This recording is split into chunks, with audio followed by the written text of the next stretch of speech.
Bezerra de Menezes.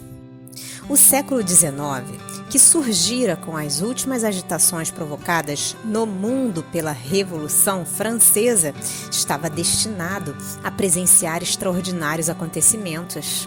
No seu transcurso, cumprir-se-ia a promessa de Jesus que, segundo os ensinamentos do seu Evangelho, derramaria as claridades divinas do seu coração sobre toda a carne, para que o Consolador reorganizasse as energias das criaturas a caminho das profundas transições do século XX. Mal não haviam terminado as atividades bélicas da triste missão de Bonaparte e já o espaço se movimentava no sentido de renovar os surtos de progresso das coletividades.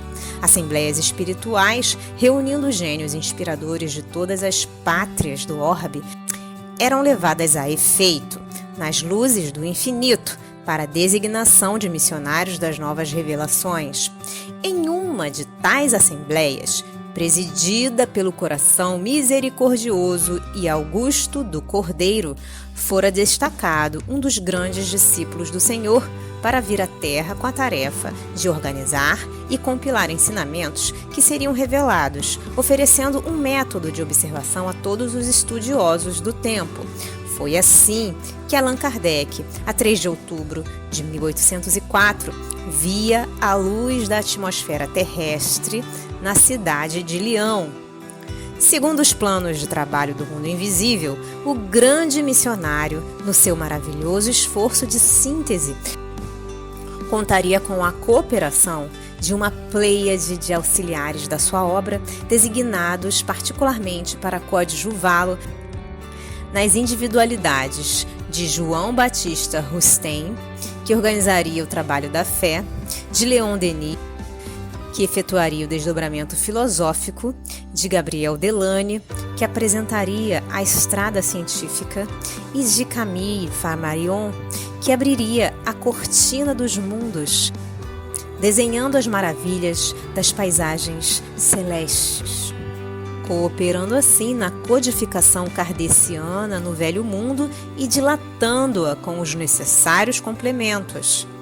Ia resplandecer a suave luz do Espiritismo, depois de certificado o Senhor da defecção espiritual das igrejas mercenárias que falavam no globo em seu nome.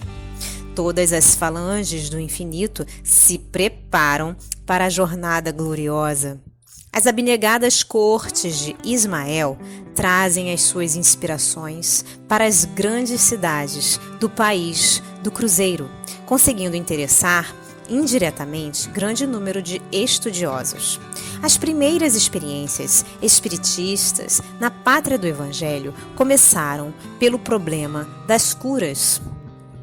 Em 1818, já o Brasil possuía um grande círculo homeopático sob a direção do mundo invisível. O próprio José Bonifácio se correspondia com Frederico Hahnemann. Nos tempos do Segundo Reinado, os mentores invisíveis conseguem criar na Bahia, no Pará e no Rio de Janeiro alguns grupos particulares que projetavam enormes claridades no movimento neo-espiritualista do continente, talvez o primeiro da América do Sul. Antes dessa época, quando prestes a findar o primeiro reinado, Ismael reúne no espaço os seus dedicados companheiros de luta e, organizada a venerável Assembleia, o grande mensageiro do Senhor esclarece a todos sobre seus elevados objetivos.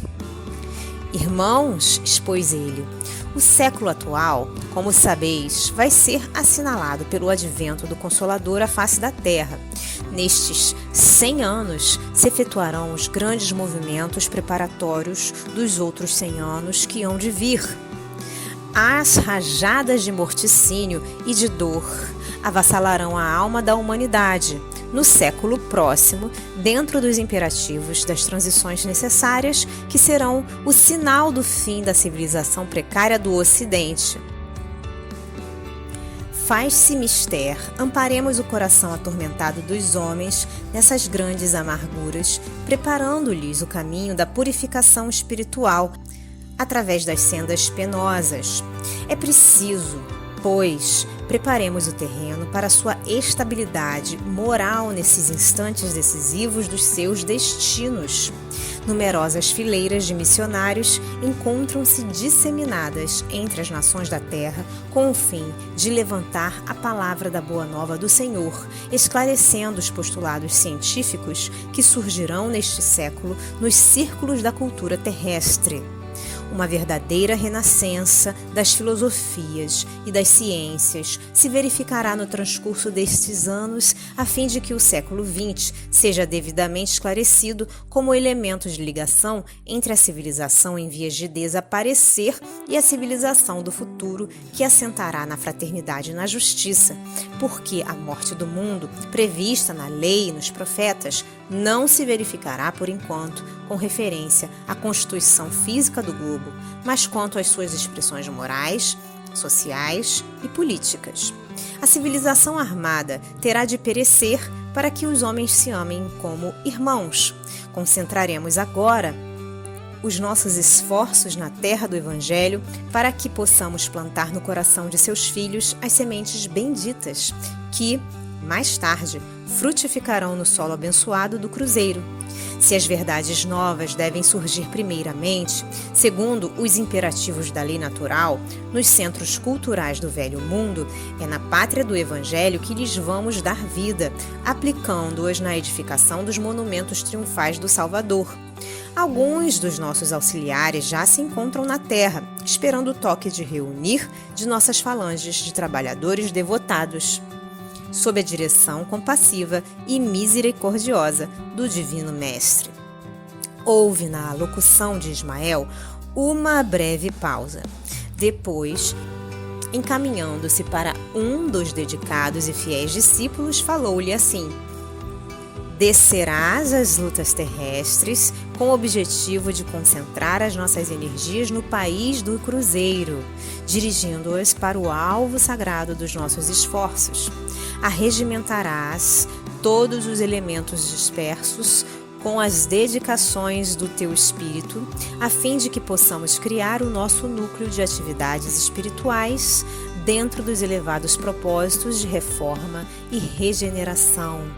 Não precisamos encarecer aos teus olhos a delicadeza dessa missão, mas com a plena observância do Código de Jesus e com a nossa assistência espiritual, pulverizarás todos os obstáculos à força de perseverança e de humildade, consolidando os primórdios de nossa obra, que é a de Jesus, no seio da pátria do seu Evangelho.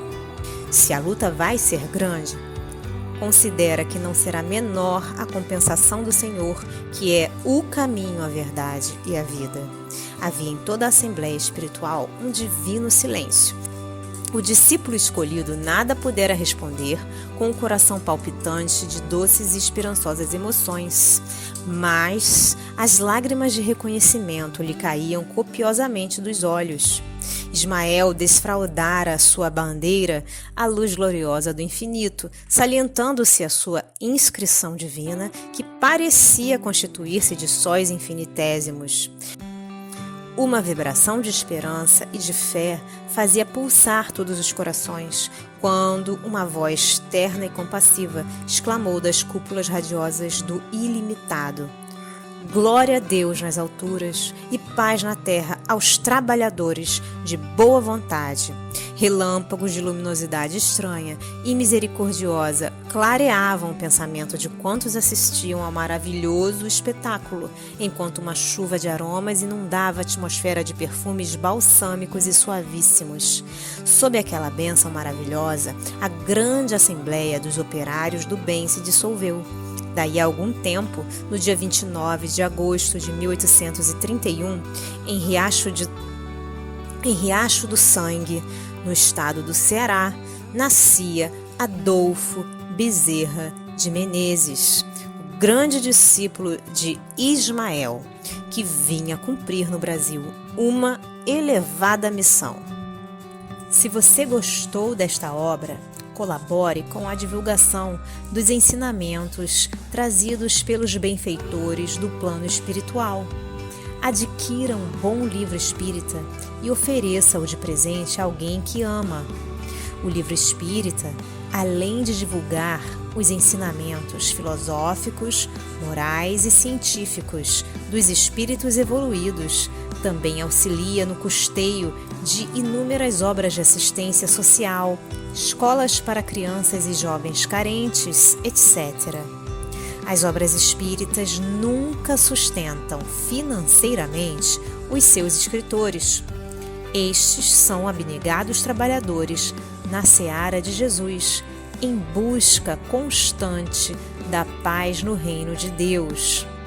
Adaptação do texto do Espírito Irmão W. Porque nós somos cooperadores de Deus. Paulo, Primeira Epístola aos Coríntios, capítulo 3, versículo 9.